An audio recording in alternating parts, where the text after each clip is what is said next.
여러분 안녕하세요.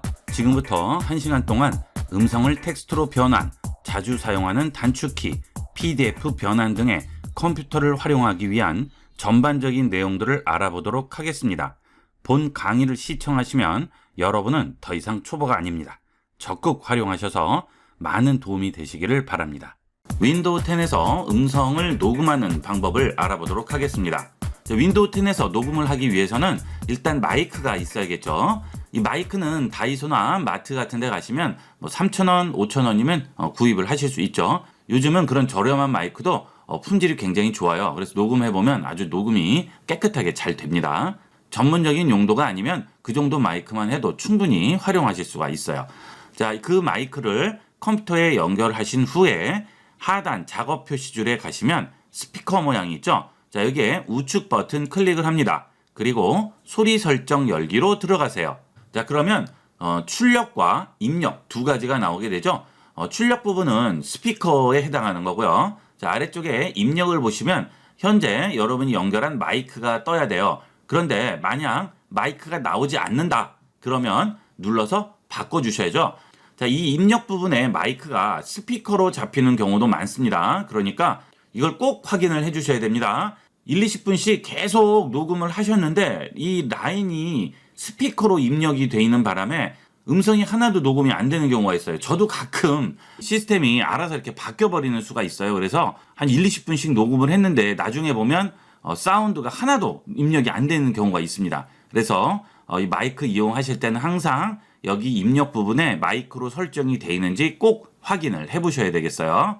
그리고 이렇게 내가 얘기를 할 때 이 마이크 테스트 부분에 사운드 표시가 나와야 됩니다. 자, 이게 마이크로 설정이 돼 있는데 이게 안 나온다. 그러면 뭔가 문제가 있는 거죠. 여러분이 컴퓨터에 잘못 연결을 하셨거나 마이크에 문제가 있는 거죠. 여기서 음성에 반응한지도 꼭 확인을 하셔야 되겠고요.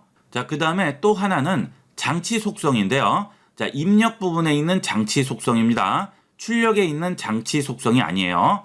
입력 부분에 있는 장치 속성 들어가시면 여기에 볼륨이 있죠.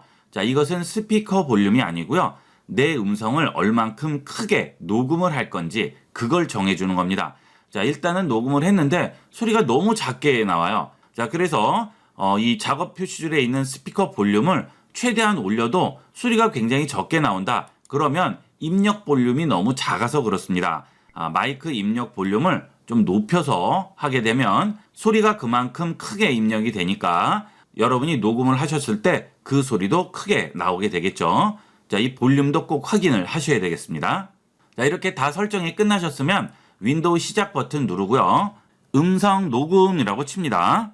자, 음성만 치셔도 음성 녹음기라고 나올 거예요. 음성 녹음기 들어가시게 되면 이렇게 나오죠.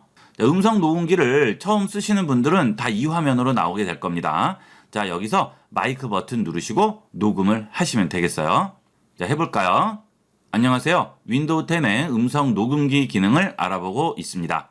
멈춥니다. 자, 그러면 이렇게 나오죠? 한 번이라도 녹음됐으면 이런 식으로 화면이 나오고요. 녹음을 한 번도 안 하셨으면 우측만 나오게 됩니다. 자, 여기서 플레이를 해보면 안녕하세요. 윈도우 10의 음성 녹음기 기능을 알아보고 있습니다. 자, 이렇게 됐죠? 이렇게 해서 저장을 하셔도 되고요.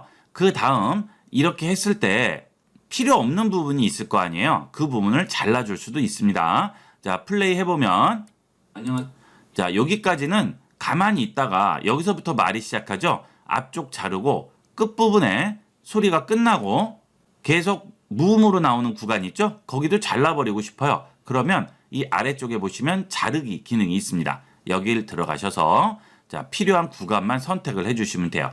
자, 일단은 여기 파란색으로 플레이 되는 곳에 위치를 앞쪽으로 옮기고요. 플레이를 해줍니다. 안녕하세요. 자, 여기서부터 시작하대요. 그럼 요 정도 가져다 놓고 요렇게 해줍니다. 그럼 여기서부터 안녕하세요. 나오겠죠? 그래서 위치를 잡아주고요. 자, 그 다음 끝부분은 어디가 될지 음성 플레이에서 위치를 확인한 다음 그 부분에 가져다 놓으면 되겠죠. 자, 여기 있는 앞뒤 공간은 사실 필요 없는 거죠. 이렇게 해서 저장만 해주시면 됩니다. 그러면 지금 이 원본에 업데이트를 할 건지 아니면 복사본을 따로 저장할 건지 물어보죠. 원본 업데이트 하겠습니다. 자, 그 다음 플레이 해보면 안녕하세요. 윈도우 10의 음성 녹음기 기능을 알아보고 있습니다. 자, 이렇게 간단하게 끝났죠? 이렇게 해서 여러분이 공유하시면 되겠고요. 필요 없으면 삭제하시면 되겠습니다. 자, 그 다음 이 파일이 어디 저장되어 있는지 모르겠다. 우측 하단 점 3개 버튼 누르시고요. 파일 위치 열기 하시면 자, 해당 위치가 나오게 되죠. 자, 여기 파일이 있네요. 그죠? 여기 보시게 되면 여기 있는 폴더 버튼 있죠? 자, 요거 눌러주시면 C 유저의 본인 계정, 그 다음에 도큐먼트, 소리 녹음 거기에 들어가 있는 거죠. 이렇게 해서 위치도 찾아줄 수가 있습니다. 웹페이지를 PDF로 변환을 해서 문서같이 저장하는 방법을 알아보도록 하겠습니다. 여러분들이 웹사이트를 검색을 하시거나 특정 사이트에 접속을 하셨을 때 그 내용을 놔뒀다가 나중에라도 보고 싶은 경우가 있죠. 자, 그런 경우에 그 웹사이트를 그냥 저장을 하게 되면 폴더와 HTML이 따로 저장돼서 나중에 보기도 불편하고 저장하기도 불편합니다. 자, 예를 들어서 IB96 사이트로 왔어요. 여기서 이 페이지를 저장을 할 때 우측 버튼을 페이지에 누른 상태에서 다른 이름으로 저장하죠. 자, 그 다음 바탕 화면에다가 웹페이지 전부 해서 저장을 해주죠. 자, 그러면 자, 이렇게 HTML이 하나 저장되고요. 폴더를 열어보게 되면 그 페이지에 있는 여러 가지 그래픽 파일들이 따로 저장이 되죠. 자, 이렇게 되면 불편하죠. 나중에 움직일 때도 같이 움직여야 되고, 자, 그 다음에 열었을 때 깨지는 수도 있고 그렇습니다. 자, 이럴 때 PDF로 저장을 하게 되면 이런 식으로 따로따로 분리해서 저장할 필요 없이 문서 파일로 하나로 저장이 되게 됩니다. 훨씬 편리하게 이용을 할 수가 있겠죠. 자, ib96.com 들어온 다음에 자, 여기 우측 버튼 누르신 다음에 인쇄로 들어갑니다. 자, 여기 인쇄로 들어오시게 되면 페이지 2쪽이라고 나오죠. 여기는 스크롤바 내려보시면 이 한 페이지에 들어가지 않을 경우 아래쪽까지 같이 나오게 되죠. 자, 이런 식으로 페이지를 전부 저장을 해줄 수 있고요. 그 다음 PDF로 저장으로 돼 있죠. 자, 만약에 프린터가 연결돼서 다른 프린터 명이 나올 경우에 여기는 삼각형을 누르시고 PDF로 저장으로 바꿔주도록 하세요. 자, 그 다음 저장합니다. 자, 그리고 바탕화면에다가 저장을 해주세요. 자, 그러면 이렇게 PDF 파일로 저장이 되죠. 그러면 이런 그림 파일 따로 이런 거 필요 없이 PDF 파일 하나로 끝나는 거죠. 자, PDF 더블 클릭해서 열어보시면 바로 확인을 해볼 수가 있습니다. 자, 아니면 PDF 볼 수 있는 PDF 뷰어가 없으신 분들은 꼭 PDF 뷰어 필요 없이 이렇게 웹브라우저를 여세요. 보통 웹브라우저에서는 이 PDF 뷰어를 전부 제공을 하기 때문에 이 상태에서 PDF를 얹어주게 되면 바로 확인을 할 수가 있겠죠. 자, 이런 식으로 원하는 사이트의 페이지를 윈도우 10에서 간단하게 PDF로 저장하고 확인을 해볼 수가 있습니다. 윈도우 10의 화면 캡처 기능에 대해서 알아보도록 하겠습니다. 우선 전체 화면 스크린 캡처가 있겠습니다. 키보드에 있는 프린트 스크린 키를 누르시게 되면 화면이 캡처가 되게 되고요. 그 캡처된 게 클립보드에 올라가 있습니다. 이 경우에는 클립보드에 올라가 있는 캡처한 화면을 컨트롤 V로 붙여주셔야 되겠어요. 그림판을 열어보도록 하겠습니다. 이런 그림을 얹을 수 있는 프로그램은 포토샵도 되고요. 그림판도 되고 어떤 것이든 상관이 없습니다. 자, 이 상태에서 컨트롤 V로 붙여주시게 되면 금방 우리가 스크린 캡처한 화면이 여기에 붙게 되겠죠. 이 경우에는 저장이 되지 않기 때문에 여기에 붙인 다음에 파일에서 저장을 따로 해주셔야 됩니다. 이번에는 키보드에 윈도우 키와 프린트 스크린 키를 같이 누르는 경우에요. 자, 이렇게 해서 같이 누르게 되면 금방 전과 똑같이 클립보드에 올라가 있는데 이 경우에는 일단 저장을 한 다음에 클립보드에 올라가게 됩니다. 금방과 같이 그림판에서 컨트롤 V로 붙이셔도 되고 아니면 파일 탐색기를 열어보시면 내 PC에서 사진에 들어가시게 되면 여기에 스크린샷이라는 폴더가 있습니다. 자, 이 안에 들어가 보시면 지금 금방 찍은 스크린샷이 저장이 돼 있겠죠. 자, 이거를 이용을 하셔도 되겠어요. 자, 지금 두 가지는 전체 화면을 캡처하는 거고요. 그 다음은 활성화된 창을 캡처하는 방법이 되겠습니다. 자, 이렇게 여러 가지 웹브라우저나 프로그램들이 열려 있을 경우 제일 앞에 활성화되어 있는 창을 캡처하게 됩니다. Alt 키와 프린트 스크린 키를 동시에 눌러줍니다. 자, 그 다음 똑같이 그림판 같은 프로그램을 여신 다음에 여기에서 컨트롤 V로 붙여주시면 지금 금방 캡처한 게 붙게 되겠죠. 자, 이 경우에도 따로 저장은 되지 않고요. 클립보드에만 올라가 있습니다.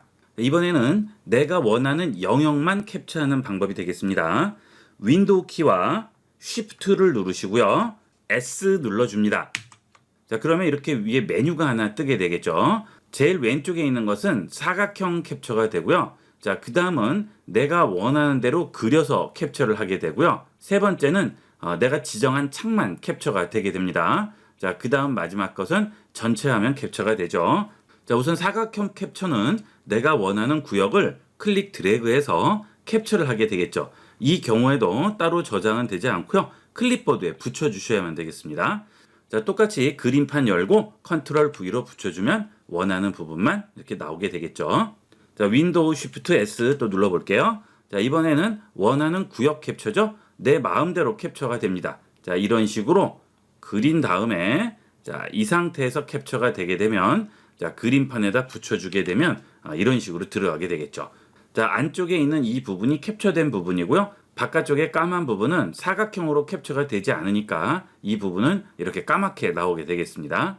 자, 그 다음은 내가 원하는 창만 캡처할 수 있고요. 그 다음 이거는 전체 화면 캡처 동일하게 이용할 수가 있습니다. 자주 쓰는 프로그램에 바로가기 단축키를 지정하는 방법을 알아보도록 하겠습니다. 자, 여러분이 컴퓨터를 켜시면 항상 사용하고 자주 쓰는 프로그램들이 있으시죠?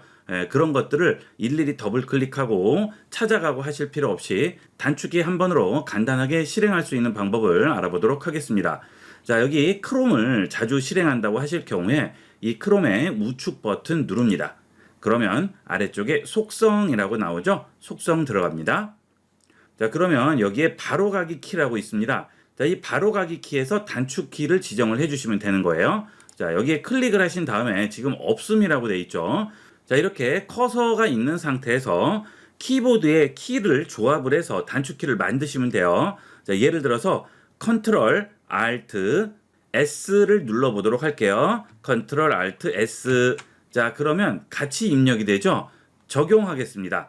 그러면 이제 컨트롤 알트 S를 누르면 크롬이 실행되는 거죠. 자, 해볼게요. 컨트롤 알트 S. 자, 바로 실행되네요. 그렇죠? 자, 이렇게 어떤 프로그램이든 단축키를 지정을 해서 바로 실행을 할 수 있는데요.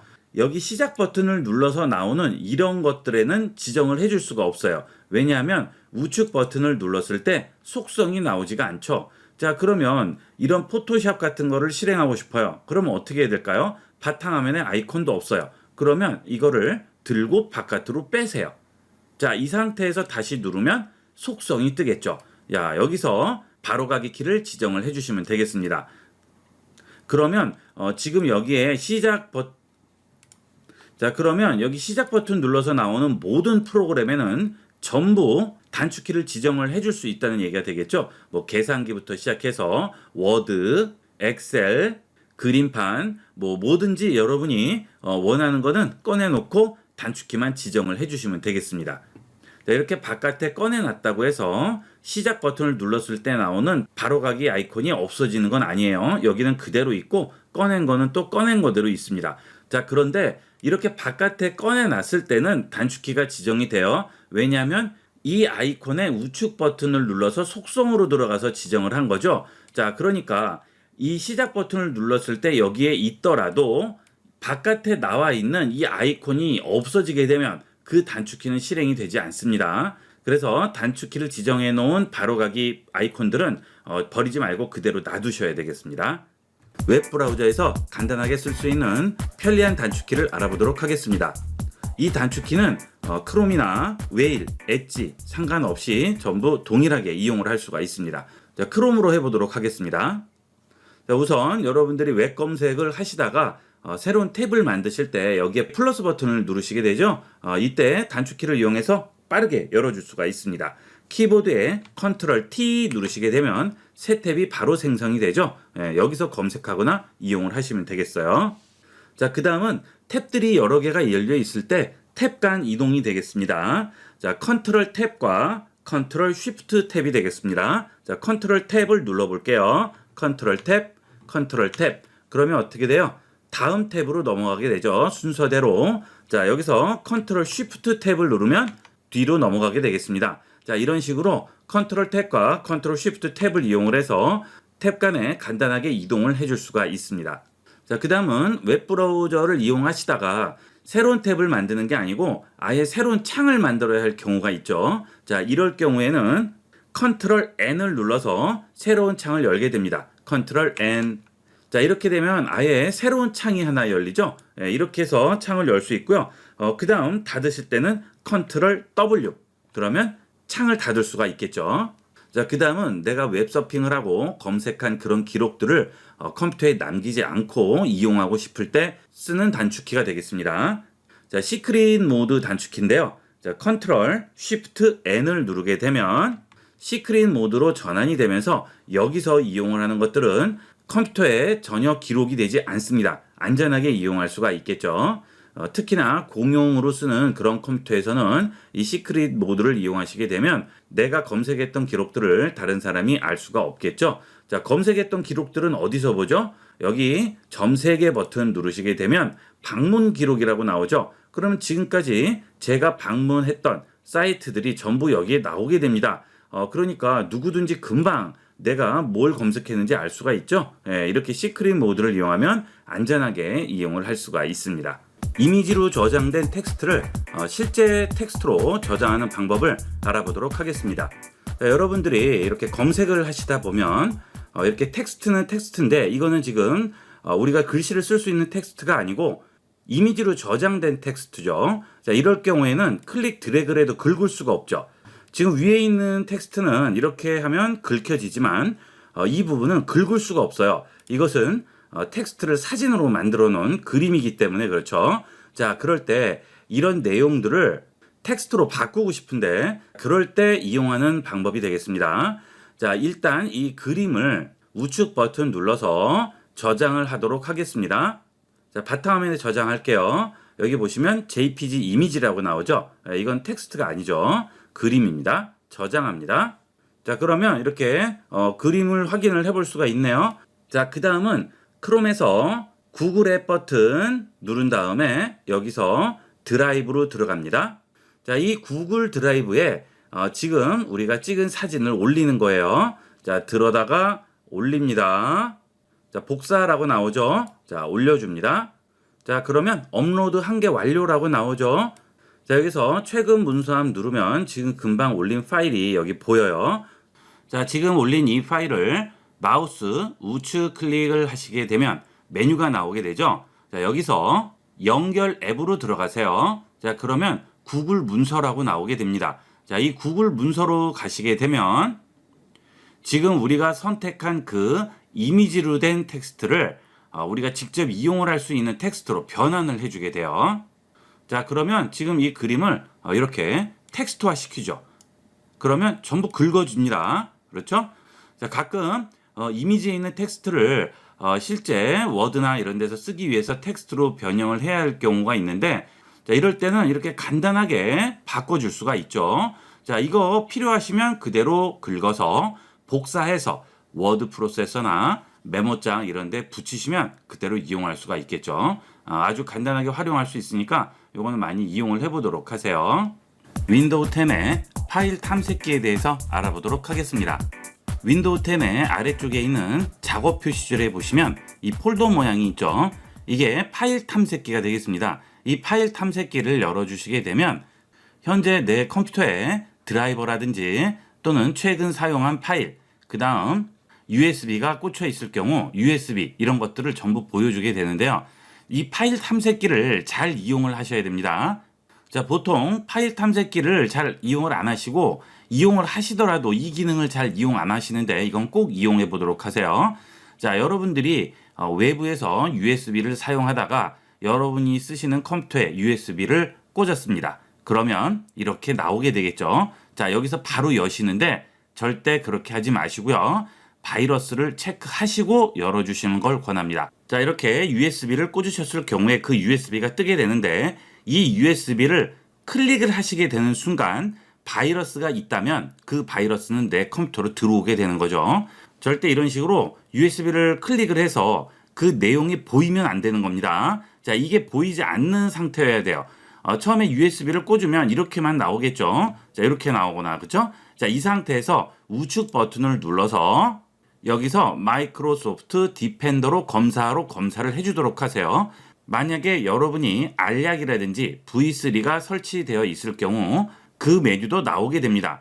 자, 알약이나 V3로 검사하셔도 되고요. 그런 바이러스 프로그램이 설치되어 있지 않고 윈도우 10의 기본 바이러스 프로그램인 마이크로소프트 디펜더만 이용하실 경우에는 이 디펜더로도 검사하시면 됩니다. 아무 상관없어요. 자, 이렇게 해서 검사하기를 누르시게 되면 바로 검사 옵션이 나오게 되면서 바로 검사를 해주게 되죠. 자, 여기서 이상이 없으면 이제 여시는 건데 이렇게 안 하시고 그냥 여시면 만약에 USB에 바이러스가 있다 그러면 이 USB 내용이 뜨는 순간 여러분 컴퓨터는 바로 감염이 되는 거죠. 자, 이거 꼭 명심하도록 하세요. 여러분 컴퓨터에서만 쓰시면 상관없어요. 자, 그런데 그걸 가지고 외부에서 이용을 하셨을 경우에는 반드시 검사를 해주도록 하세요. 자, 그 다음은 지금 보셨다시피 파일 탐색기에서 내 PC를 누르게 되면 자, 아래쪽으로 내려가 보시면 여러분 컴퓨터에 설치되어 있는 드라이버의 용량들을 전부 확인을 해볼 수가 있습니다. C 드라이브의 전체 크기와 사용 가능한 용량, D 드라이브, 그 다음에 USB까지 전부 확인이 가능하죠. 이런 식으로 다른 프로그램 같은 것들 이용하지 않으셔도 설치된 드라이브 용량과 사용 가능한 용량을 전부 확인을 해줄 수가 있습니다.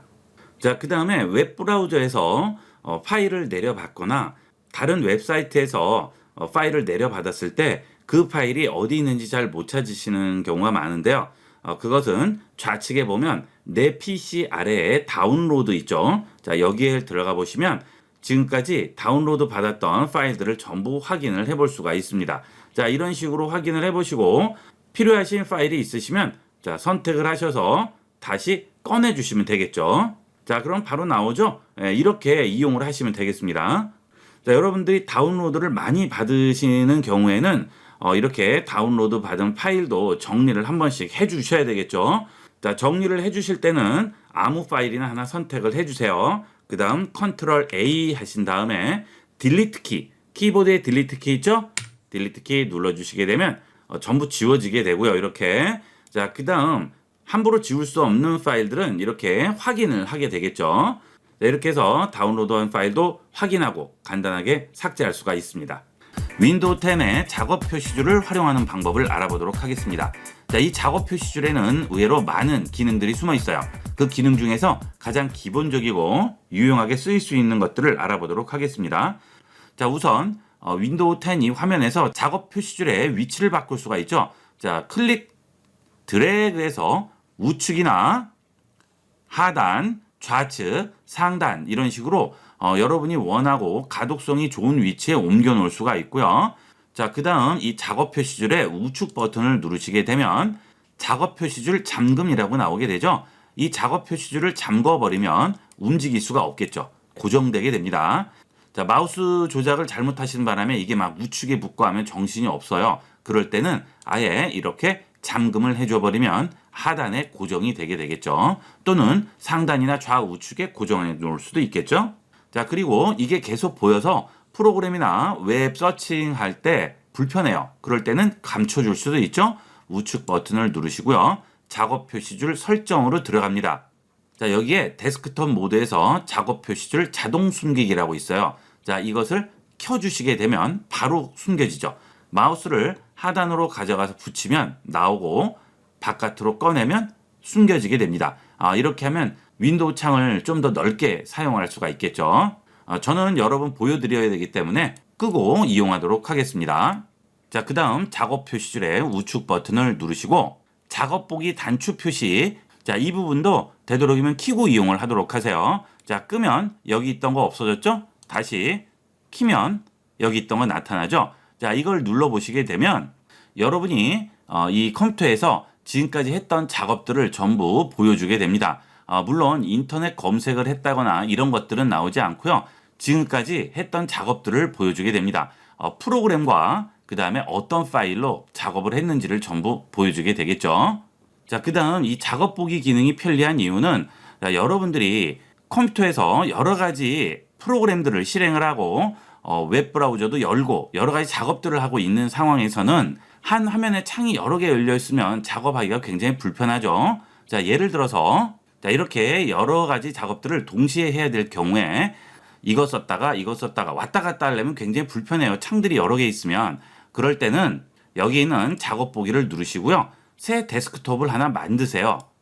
자, 그 다음 여기서는 포토샵을 실행하는 겁니다.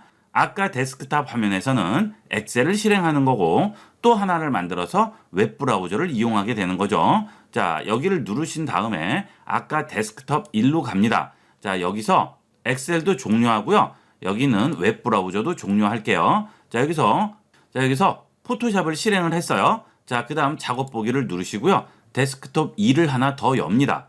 자, 여기서는 웹브라우저를 열었습니다. 자, 웹에서 여러 가지 검색들을 하고 작업들을 합니다. 자, 그 다음 다시 또 누르시고요. 이번에는 데스크톱 3을 만듭니다. 그렇죠? 자, 3을 선택하신 다음에 자, 여기서는 워드를 실행하도록 하겠습니다. 자, 그러면 데스크톱 1에는 포토샵이 있고요. 2에는 웹브라우저가 열려 있죠. 3에는 워드가 열려 있습니다. 자, 이렇게 한 데스크톱 화면에서 동시에 열지 말고 데스크톱 화면을 여러 개를 만들어 놓고 해당 작업을 하는 곳에 가서 그것만 이용을 하시면 헷갈리지 않게 간편하게 이용을 할 수가 있겠죠. 자, 예를 들어서 워드 작업을 할 때는 이렇게 워드만 열어놓고 작업을 하시고요. 다시 누르시고 이번에는 웹서핑을 하면 또 이쪽으로 가는 거죠. 여기서 웹서핑을 하게 됩니다. 자, 그 다음 또 포토샵 작업을 하실 경우에는 포토샵이 실행되어 있는 데스크톱으로 가는 거죠. 자, 이렇게 간단하게 왔다 갔다 이용을 할 수 있어요. 정말 편리하게 이용할 수 있습니다. 이 기능을 잘 안 쓰시는데 많이 활용을 해보세요. 자, 필요 없으실 때는 이 위에 마우스를 얹게 되면 X라고 나오죠? X로 닫아주시면 되겠죠. 그러면 하나만 남고요. 다시 원상태로 돌아가게 되면 한꺼번에 다 열려 있게 되겠죠. 자, 이 데스크톱 화면을 여러 개 만든다고 해서 속도에 영향을 준다거나 그런 건 없습니다. 한 화면에서 여느냐, 따로따로 열어놓느냐의 차이밖에는 없죠. 자, 그 다음 웹 브라우저나 또는 프로그램들을 실행을 할 때 여러 개의 창을 열게 되면 자, 이런 식으로 마구 겹쳐서 막 나오는 경우도 있고 아예 가려서 나와서 이렇게 움직이게 되죠. 자, 이럴 경우에 좀 더 간편하게 창들을 정리해주는 기능이 있습니다. 자, 여기 작업 표시줄에 우측 버튼 누르고요. 계단식 창 배열, 가로 정렬, 세로 정렬 이렇게 세 개 중에 원하는 걸 선택을 하시면 창이 열릴 때마다 이런 식으로 정렬이 되게 됩니다. 계단식 창 배열로 해볼게요. 자, 그러면 열려있던 창들이 간편하게 정리가 되죠. 자, 그러면 이번에는 가로 정렬을 보기로 하면 이런 식으로 정렬이 되고요. 자, 그 다음 세로 정렬 보기로 하면 세로로 정렬이 되게 됩니다. 창들이 많이 열려있을 경우에는 간단하게 열려있는 창들을 정리를 해줄 수가 있겠죠. 윈도우 10의 작업 관리자에서 컴퓨터의 기본 사양을 확인하고 설치된 여러 가지 기기들의 작동 상황을 살펴보는 방법을 알아보도록 하겠습니다. 자, 작업 관리자는 작업 표시줄에 우측 버튼 누르고 작업 관리자로 들어가셔도 되고요. 아니면 여기서 작업 관리자를 아예 찾으셔도 되겠습니다. 검색창에 작업 관리자라고 치시면 바로 나오게 되죠. 줄 중에 편한 걸 이용하시면 되겠습니다. 자, 작업 관리자 들어갑니다. 자, 그러면 일단 프로세스가 나오게 되겠습니다. 지금 내 컴퓨터에서 실행되고 있는 여러 가지 프로그램들을 한눈에 보여주게 되겠죠. 여기서 내가 지금 이렇게 당장 쓰고 있는 프로그램이 아닌데도 엄청나게 높은 CPU 이용률을 보여준다. 그러면 그거는 뭔가 문제가 있는 거죠. 그 프로그램은 삭제를 하시든지 잘 살펴보셔야 되겠습니다. 바이러스나 해킹 관련 툴들이 설치되어 있을 경우에는 이 CPU 사용률이 20-30%를 훌쩍 넘어서 50%, 60%까지 올라가는 경우도 있어요. 그러니까 내가 쓰는 프로그램인지 아닌지를 우선 확인하셔야겠죠. 이건 저는 지금 녹화용으로 사용하는 프로그램이기 때문에 지금 계속 제일 높은 사용률을 보여주고 있고요.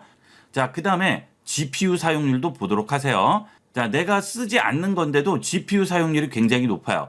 이런 것들은 바이러스를 감염시키기 위해서 내 컴퓨터를 매개체로 사용할 수도 있고 일종의 계산기 같이 내 컴퓨터를 쓰는 경우도 있습니다. 해커가. 자, 그러니까 그럴 경우에는 잘 살펴보셔야 되겠죠. 이 두 가지만 일단 잘 살펴보시면 알 수가 있겠어요.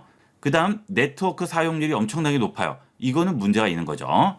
내가 지금 뭔가 다운을 받고 있거나 이런 것들이 아닌데도 사용률이 높으면 이것도 문제가 될 수 있겠죠. 자, 이 세 가지 잘 살펴보도록 하세요. 자, 그 다음에 프로세스 옆에 보면 성능이라고 나오게 되죠. 성능 들어갑니다. 자, 그러면 CPU, 메모리, 디스크, 이더넷, GPU 이렇게 나오게 되죠. CPU는 내 컴퓨터에서 제일 중요한 부분이 되겠죠. 머리에 해당하는 CPU가 되겠습니다.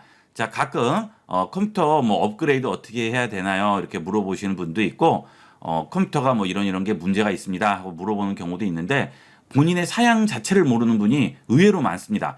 여기에 들어오시면 간단하게 본인 컴퓨터의 사양을 확인할 수가 있습니다. CPU는 지금 저 같은 경우에는 3600X라고 나오죠. 6코어라고 나오게 되겠죠.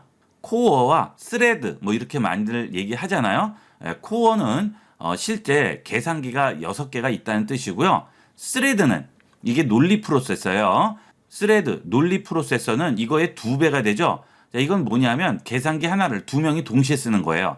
내가 계산을 끝낸 다음에 옆에다가 계산 결과를 쓸 때 다른 사람은 그걸로 또 계산을 하는 거죠. 자, 그렇게 해서 하나의 코어를 둘이서 나눠 쓰는 겁니다. 동시 작업이 되는 거죠. 그래서 최대한 활용을 하는 겁니다. 이 CPU를. 자, 이게 코어와 스레드가 되겠는데 여러분 CPU의 코어와 스레드는 높을수록 좋은 거죠. 자, 이렇게 해서 CPU를 확인을 해볼 수 있고요. 메모리 누르시면 지금 설치된 메모리 용량이 나오게 되고요. 디스크 보시면 어떤 디스크인지, 그 다음 여기도 어떤 디스크인지 확인을 해볼 수 있고요. 이 디스크마다 밑에 용량이 나와요. 그렇죠? 요거는 대략 500기가 정도 되네요. 그죠? 그 다음 요거는 USB 드라이브고요. 자, 그 다음에는 이더넷이죠. 이거는 인터넷 연결되어 있는 이더넷이 되겠습니다. 자, 그 다음에 아래쪽은 GPU가 되게 돼요. 이게 그래픽 카드가 되겠습니다. 본인 그래픽 카드 사양도 여기서 확인을 해볼 수가 있겠죠. 그리고 GPU 메모리는 8기가. 그렇죠? 자, 이 그래픽 카드는 똑같은 카드라도 그래픽 카드의 메모리 용량이 다를 수가 있습니다. 그러니까 그래픽 카드 명과 그 다음에 메모리 용량 이것도 같이 확인을 하셔야 되겠고요. 이렇게 해서 CPU, 메모리, 디스크, 그 다음에 그래픽 카드까지 여러분 컴퓨터에 설치되어 있는 가장 기본적인 사양을 확인을 해볼 수가 있습니다. 자, 이렇게 알고 계시면 혹시나 무슨 문제가 생겨서 사양을 얘기해야 될 때는 간단하게 이 내용으로 얘기를 해주시면 되겠죠. 자, 컴퓨터를 이용을 하시다 보면 이런 검색창에 입력을 할 때나 또는 이런 브라우저에 입력을 할 때 추천 문구가 뜬다든지 자꾸 자동 입력이 돼버리는 경우가 있죠. 또는 그런 걸 또 이용을 하고 싶어 하시는 분들도 있어요. 자, 그 기능을 보도록 하겠습니다. 자, 윈도우 시작 버튼 누르시게 되면 설정 있죠. 설정 들어갑니다. 여기서 장치로 들어갑니다. 그 다음 입력으로 들어가시게 되면 하드웨어 키보드라고 있죠. 여기에 보시면 입력할 때 추천 단어 표시와 입력할 때 철자가 틀린 단어 자동 고침이 있습니다. 자, 여기서 추천 단어 표시를 키시게 되면 이 컴퓨터 상에서 뭔가 글씨를 입력을 할 때 추천 단어를 표시를 한다거나 또는 철자가 틀린 단어를 자동으로 고쳐버립니다. 그러니까 이런 거는 조금 불편할 수 있겠죠. 혹시나 켜져 있을 때는 끄고 이용을 하시고요. 필요하실 경우에는 켜고 이용을 하시면 되겠죠. 자, 그리고 한국어가 아니고 외국어를 입력을 하실 경우에 단어가 틀렸다든지 문구가 안 맞는 그런 문구의 경우에 제한을 해주게 됩니다. 이런 것도 좀 편리하게 이용을 할 수가 있겠죠. 이렇게 해서 키보드로 텍스트를 입력을 할 때 윈도우 10 AI가 추천 단어를 표시한다든지 틀린 단어를 자동 고친다든지 텍스트를 제한을 한다든지 하는 이런 기능들을 설정하는 방법을 알아봤습니다. 윈도우 10의 편리한 시작 메뉴 설정에 대해서 알아보도록 하겠습니다. 자, 보통은 윈도우 10에서 시작 버튼 누르고요.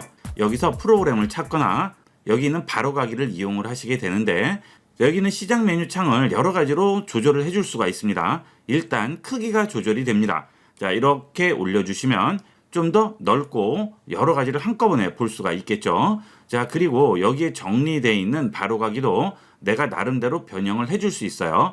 자, 예를 들어서 어도비 앱들만 모아야 되겠습니다. 그러면 이런 식으로 들어서 얹어주시게 되면 어도비 앱들만 따로 모을 수가 있죠. 그렇다고 해서 여기 있는 바로가기는 없어지는 게 아니에요. 여기로 또 하나가 들어오게 되는 거죠. 자, 그 다음 이렇게 모아놓고 우측 상단으로 마우스를 가져가면 줄이 나오게 됩니다. 그리고 그룹 이름을 지정을 해줄 수 있죠. 자, 클릭을 한 다음에 어도비라고 써주시면 되겠죠. 자, 그러면 이런 식으로 원하는 묶음을 만들어 줄 수가 있습니다. 자, 그러면 나중에 열더라도 간단하게 내가 모아놓은 것을 찾아줄 수가 있겠죠. 자, 그리고 여러분들이 설정도 많이 이용을 하시죠. 자, 그런 것들도 관리라고 해서 여기다 미리 빼놓으시면 일일이 찾아가실 필요 없이 간단하게 찾아줄 수가 있죠. 이걸 많이 활용을 하시면 굉장히 편리하게 이용을 할 수가 있어요. 자, 그 다음에 여기 시작 버튼을 눌렀을 때 이렇게 마우스를 움직이고 이쪽에서 찾아보시고 하시는데, 자, 이게 작을 때는 또 귀찮죠. 이거를 한꺼번에 큰 화면에서 볼 수가 있습니다. 자, 여기서 설정으로 들어갑니다. 검색창에 설정 치셔서 설정 연 다음에 여기서 개인 설정으로 들어갑니다. 자, 그러면 아래쪽에 시작이라고 메뉴가 보이죠? 이 시작으로 들어가시게 되면 전체 시작 화면 사용이라고 있습니다. 이거를 켜주도록 하세요. 자, 그러면 여기 있는 시작 버튼을 누르게 되면 전체로 나오게 되죠. 시원하게 한꺼번에 확인을 해줄 수가 있습니다. 자, 그 다음 앱들을 볼 때는 여기 아래에 모든 앱이라고 있죠. 이걸 눌러주시면 앱들도 한꺼번에 볼 수가 있겠죠. 자, 구석에서 작게 보는 게 불편하실 때는 아예 이렇게 전체 화면으로 놓고 보시면 금방금방 찾아줄 수가 있죠. 닫을 때는 어떻게 합니까? 시작 버튼을 다시 누르시든지 아니면 키보드에서 ESC 눌러주시면 다시 원 상태로 돌아가겠죠. 자, 그 다음은 시작 버튼을 눌렀을 때 여기서 알파벳을 쳐서 해당하는 앱을 찾아줄 수도 있습니다. 자, 예를 들어서 C 눌렀어요. 그러면 자, 여기서 실행하는 크롬이 나오겠고요. 그 다음에 뭐 레코더, 캠타시아라는 게 나오죠. 자, 이것은 모두 상태고요. 여기 앱을 누르면 앱만 확인해 볼 수도 있고, 문서를 누르면 내 컴퓨터에 있는 문서를 전부 찾아주게 되고요. 웹을 누르면 웹에서 검색 결과를 보여주게 됩니다. 지금은 그냥 C로만 쳤는데 여기서 엔터를 치면 웹페이지가 열리고요. C에 관련된 걸 전부 보여주게 되겠죠. 앞으로는 파일 찾으실 때 일일이 가서 찾지 마시고요. 여기는 시작 버튼을 누르고 여신 다음에 여기서 바로 알파벳만 쳐서 찾도록 하세요. 윈도우 10의 배경화면 설정하는 방법을 알아보도록 하겠습니다. 배경화면에 마우스 우측 클릭을 한 후에 개인 설정으로 들어갑니다. 여기 들어오시면 제일 위에 현재 배경 상태가 보이고요. 그 아래에 보시게 되면 사진, 단색, 슬라이드쇼라고 나오죠. 사진을 주시게 되면 배경화면을 여러분이 원하는 사진으로 지정을 할 수가 있습니다. 찾아보기를 누르신 다음에 여러분이 원하는 사진을 골라주시면 되겠죠. 자, 여기서 이렇게 여러분이 원하는 사진을 지정을 해주시면 그 사진으로 바뀌게 되겠죠. 자, 이렇게 바뀌게 되겠습니다. 그 다음은 단색이 있죠. 복잡한 배경이 싫으실 경우에는 아예 단색조 사진으로 바꿔주실 수가 있습니다. 그 다음 슬라이드 쇼가 있습니다. 여러분이 원하는 폴더를 선택을 해주시게 되면 그 폴더 안에 있는 사진이 전부 슬라이드 쇼로 보여주게 됩니다. 그때 사진 한 장당 30분씩 보여지게 되죠. 이거는 여러분이 알아서 설정을 해주시면 되겠습니다. 자, 여기서 윈도우 기본 설정으로 바꾸실 때는 사용자 사진 선택 중에 여기 기본 사진이 있죠. 이거 선택을 해주시면 원래 나오던 윈도우 기본 배경 화면으로 바꿔줄 수가 있습니다. 자, 그 다음에 이 우측에 보시게 되면 마이크로소프트에서 매일 새로운 배경 화면을 얻기라고 나오죠. 자, 여기에 들어가시게 되면 마이크로소프트에 들어오게 되면서 이 마이크로소프트에서 제공하는 여러 가지 기본 배경 화면을 선택을 해줄 수가 있어요. 이거는 전부 무료로 이용을 할 수가 있습니다. 매번 새로운 기분으로 컴퓨터를 이용하실 수가 있겠죠. 여기서 지금 설치해 주시게 되면 바로 설치가 되게 됩니다. 그러면 다양한 이 배경화면 월페이퍼를 이용을 하실 수가 있어요. 자, 그 다음은 아래쪽에 보면 잠금화면이 있죠. 잠금화면 배경도 바꿔줄 수가 있습니다. 저는 윈도우 추천으로 해놨는데요. 이것을 여러분이 원하는 사진이나 슬라이드 쇼로 이용을 할 수 있는데 이거보다는 윈도우 추천으로 해두시는 걸 권합니다. 그러면 매번 잠금 화면에 진입할 때마다 다양한 세계 곳곳의 여러 가지 사진들을 보여주게 됩니다.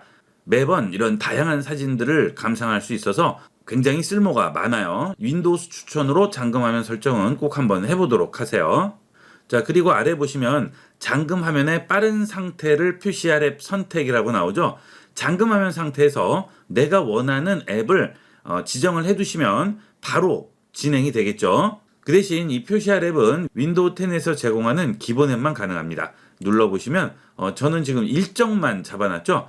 그러면 잠금화면 상태의 날짜가 나오고 시간이 나오게 되겠죠. 자, 알람 및 시계를 하실 수도 있고요. 메일이라든지 날씨, 메모 여러 가지를 이용할 수 있죠. 잠금화면 그냥 쓰시는 분 많은데 잠금화면의 빠른 상태의 앱에는 알람 및 시계라든지 또는 일정, 날씨 이런 것들을 지정해 놓으시면 잠금화면으로 들어가서 바로 확인을 해볼 수 있으니까 아주 유용하게 쓰실 수가 있습니다. 기본은 없음으로 돼 있으실 거예요. 자, 그리고 로그인 화면에서도 이왕이면 이렇게 배경 그림이 나오면 좀 좋겠죠. 이래서 이런 것들도 꼭 켜고 이용을 해보도록 하세요. 이걸 끄게 되면 로그인 상태에서는 윈도우의 기본 배경 화면으로 나오게 되죠. 이렇게 해서 윈도우의 배경 화면과 잠금 화면의 배경 화면을 알아봤습니다. 윈도우 10의 시작 프로그램을 관리해서 부팅 시간을 단축시켜주고 컴퓨터의 속도도 빨라지게 하는 방법을 알아보도록 하겠습니다. 자, 하단 작업 표시줄 우측 버튼 누릅니다. 자, 그 다음 작업 관리자로 들어가세요. 자, 그러면 여기에 시작 프로그램이라고 있죠. 자, 기본 탭이 프로세스로 돼 있을 텐데 이것을 시작 프로그램으로 옮겨줍니다. 자, 그러면 여러분 컴퓨터가 시작될 때 여러분의 저장 공간에서 메모리로 업로드되는 프로그램들이 나오게 됩니다. 이런 프로그램들이 전부 여러분 메모리로 올라가야지만 컴퓨터가 시동이 되는 거죠. 자, 이때 필요 없는 것들이 업로드가 되면 컴퓨터의 부팅 속도가 느려지고 계속 그게 상주하고 있기 때문에 컴퓨터의 속도도 느려지게 되겠죠. 자, 예를 들어서 안랩이라는 V3 바이러스 프로그램인데 이것은 처음부터 업로드가 돼야 되겠죠. 바이러스를 방지하려면. 그 다음에 여기에 보면 시작 시 영향 자체가 낮습니다. 자, 이런 거는 그렇게 중요한 게 아닌데 높음으로 돼 있는 게 중요하죠. 자, 이거는 어도비 업데이터 스타트업 유틸리티죠. 자, 어도비 프로그램이 업데이트가 있을 때 얘가 알아서 찾아다가 업데이트를 해주는 건데 그것은 구태여 항상 떠 있을 필요가 없죠. 중지시키면 되겠고요. 자, 그 다음에 여기 보면 코타나라고 있어요. 자, 여러분도 윈도우 10을 쓰시면 이 코타나가 다 있을 건데 자, 이것은 윈도우 10이 음성 인식으로 작동하는 그런 기능이 되는데 이 윈도우 10은 한글을 인식하지 못합니다, 아직. 자, 그 기능이 지원되지 않는데 쓸데없이 올라가 있죠. 이건 안 되겠죠. 이거는 무조건 우측 버튼 클릭해서 사용 안함으로 바꿔주세요. 자, 이걸 사용으로 돼 있으면 다시 눌러서 사용 안함으로 해주면 부팅 시간에도 영향을 주고요. 그 다음에 컴퓨터의 속도도 영향을 주게 됩니다. 자, 그 다음 HNC 업데이트 트레이저 이런 것들은 한글 프로그램 업데이트를 자동으로 해주는 건데 시작 시 영향이 뭐예요? 높으네요. 이거는 무조건 사용 안함 해주셔야 되겠어요. 자, 그 다음 샌드 애니웨어는 뭐예요? 파일 공유하는 그 앱이죠. 자, 이런 프로그램도 메모리에 계속 상주할 필요가 없습니다. 이런 것들은 무조건 사용 안함으로 해주셔야 되겠죠. 이렇게 해서 사용 안함으로 하면 시작 시 영향이 높을 수가 없겠죠. 그 다음 뭐 윈도우 시큐리티 노티피케이션 이런 것들은 보안 관련 프로그램이니까 이런 것들은 안 되겠고요. 그 다음에 또 원드라이브 같은 걸 안 쓰시는 분도 있죠. 이런 것도 전부 사용 안함으로 바꿔주도록 하세요. 이렇게 해서 필요 없는 쓸데없는 것들은 전부 사용 안함으로 바꿔주시게 되면 부팅 속도는 물론이고 컴퓨터 속도도 많이 빨라지게 됩니다. 작업관리자의 시작 프로그램에서 이런 필요 없는 것들은 전부 사용 안함으로 바꿔주도록 하세요. 윈도우 10 설치를 위한 부팅 디스크를 만드는 방법을 알아보도록 하겠습니다. 컴퓨터가 갑자기 멈춘다거나 OS를 새로 설치한다거나 포맷을 할 경우에 부팅 디스크가 필요하죠. 그때 닥쳐서 또 만들려면 복잡하니까 미리 USB 하나 준비하셔서 만들어 놓으시면 유용하게 쓰실 수가 있을 거예요. 우선 부팅 디스크를 만들려면 부팅 디스크를 만들기 위한 도구를 microsoft.com에서 다운을 받아서 실행을 하셔야 되겠습니다. 마이크로소프트로 들어가겠습니다. microsoft.com에서 윈도우 10을 다운받으려면 찾기가 좀 힘들어요. 그러니까 아예 제가 경로를 말씀을 드리도록 하겠습니다. 이 경로는 본 영상 설명란에 써 있으니까 그거 그대로 이용을 하시면 되겠습니다. 자, 여기에 들어오시면 바로 이 도구를 다운을 받으실 수가 있어요. 윈도우 10을 설치하고 싶으신가요? 하고 지금 도구 다운로드라고 나오죠. 자, 이거 누르시고요. 도구를 다운로드 합니다. 자, 그 다음 여기서 파일 열기 해서 그 도구를 실행을 하시면 되겠습니다. 자, 그러면 바로 항목 준비 중이라고 나오고요. 시간이 잠시 흐른 후에 사용 조건 나오죠? 여기서 동의해 주시면 되겠습니다. 자, 이 준비 시간도 약간 걸려요. 그러면 이 PC를 업그레이드 할 건지 아니면 USB 플래시 드라이브에 부팅 디스크를 만들 건지 물어보죠. 다른 PC용 설치 미디어에 체크하시고요. 다음 합니다. 자, 그 다음은 언어 에디션 아키텍처인데요. 이거는 PC의 권장 옵션 사용을 체크해서 이용을 하도록 하세요. 다음 누릅니다. 자, ISO 파일을 만들 수도 있고 USB 플래시 드라이브를 이용해서 부팅 디스크를 만들 수도 있죠. 자, 그 대신 USB 메모리는 적어도 8기가의 공간이 필요합니다. 이상 되는 건 상관없지만 그 이하는 안 돼요. 8기가 이상 되는 드라이브를 이용을 하셔야 되겠습니다. 다음 합니다. 자, 그러면 지금 꽂은 USB 메모리가 떠요. 혹시 미리 꽂지 않으셨으면 지금 꽂아도 뜨지 않습니다. 그럴 때는 목록 새로 고침을 누르시면 바로 나오게 됩니다. USB 메모리 선택하시고요. 다음 합니다. 자, 그러면 윈도우 10 다운로드 중이라고 바로 나오게 되겠죠? 이렇게 해서 100%까지 진행이 돼야 되겠어요. 이거는 시간이 약간 걸리게 됩니다.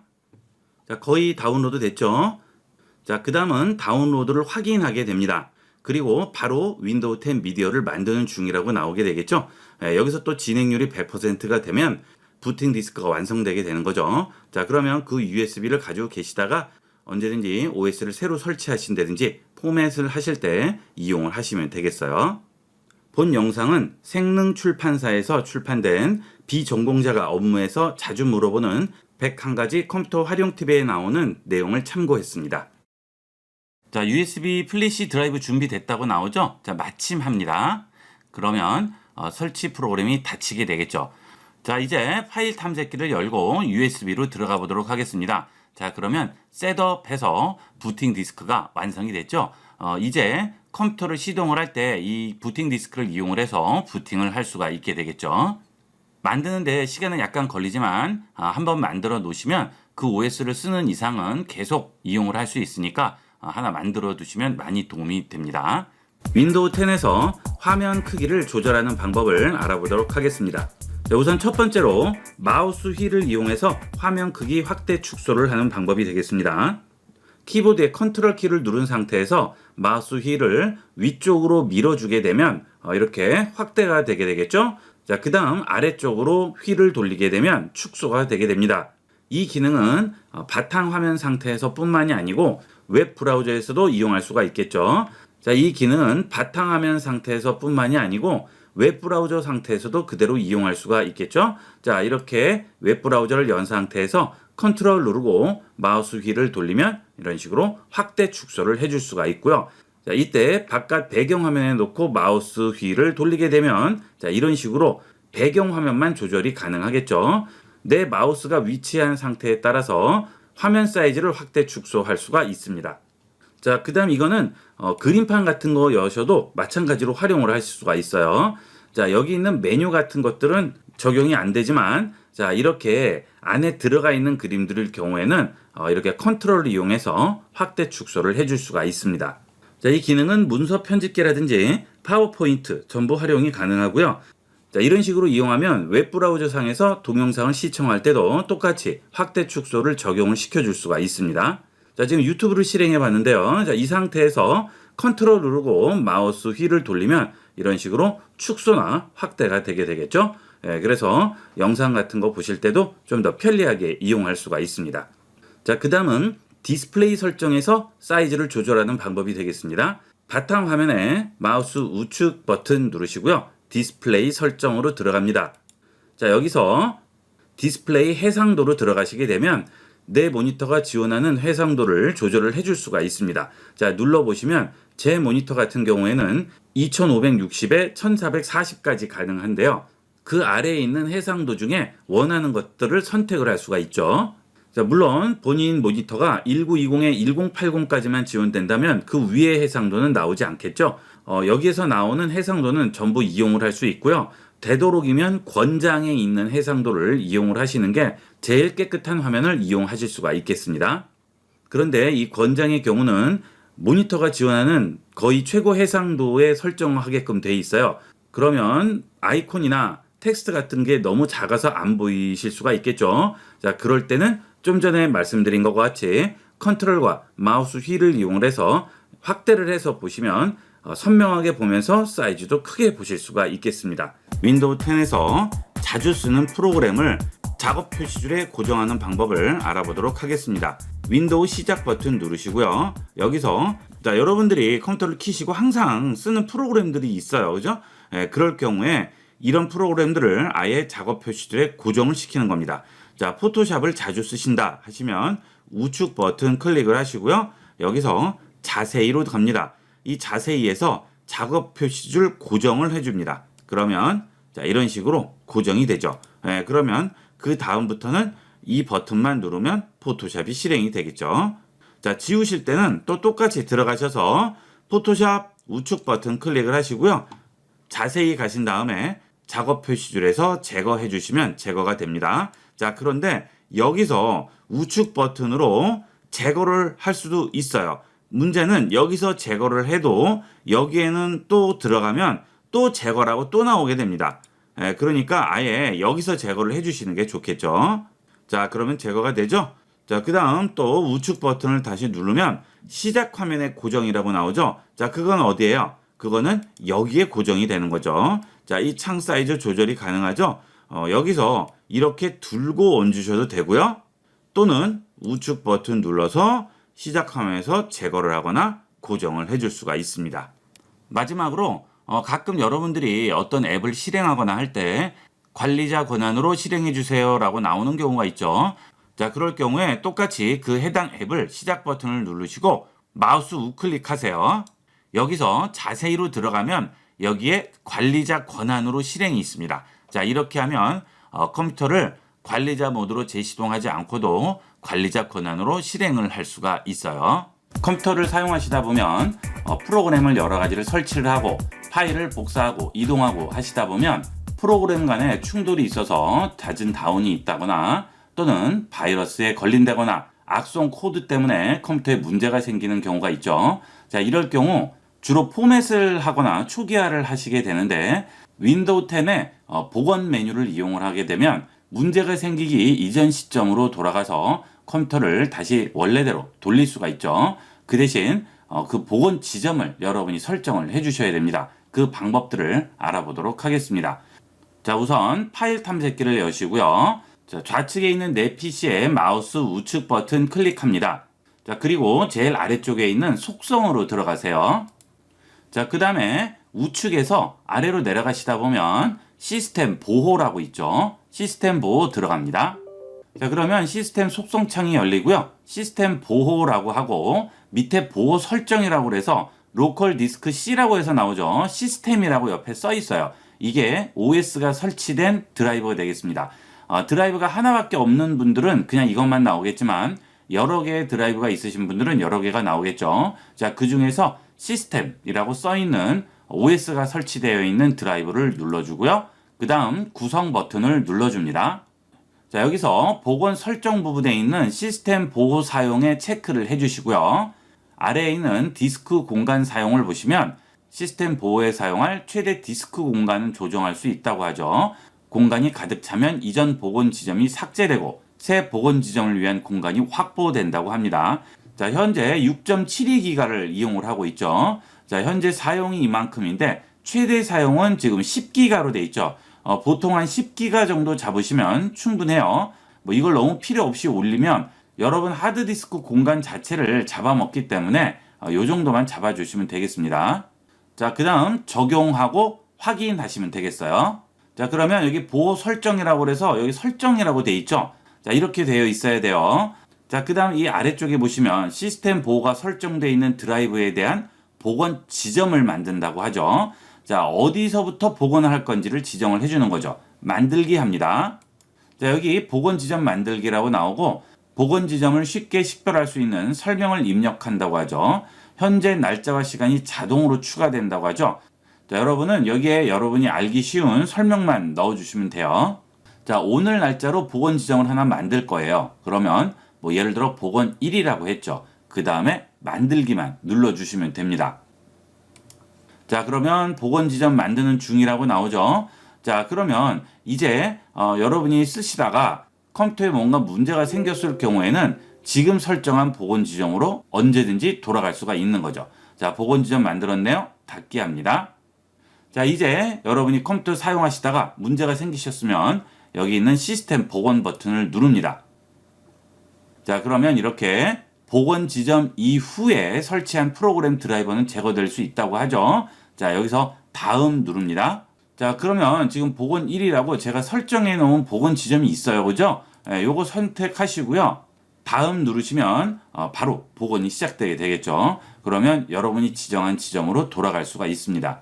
이 시스템 복원은 컴퓨터를 새로 포맷을 해서 드라이버 전부 설치하고 주로 쓰시는 프로그램 설치하고 전부 세팅이 끝나셨을 때 복원 지점을 하나 만들어 두시면 나중에 문제가 생겼을 때 언제든지 포맷한 상태로 돌아갈 수가 있겠죠. 자, 그 다음에 중간에 한 번씩 이런 식으로 복원 지점을 만들어 두시면 여러분이 언제든지 바이러스가 걸렸다든지 프로그램을 설치한 후에 충돌이 일어나서 문제가 생겼다 할 경우에는 언제든지 이런 식으로 복원 지점으로 다시 원상복귀를 해줄 수가 있겠죠.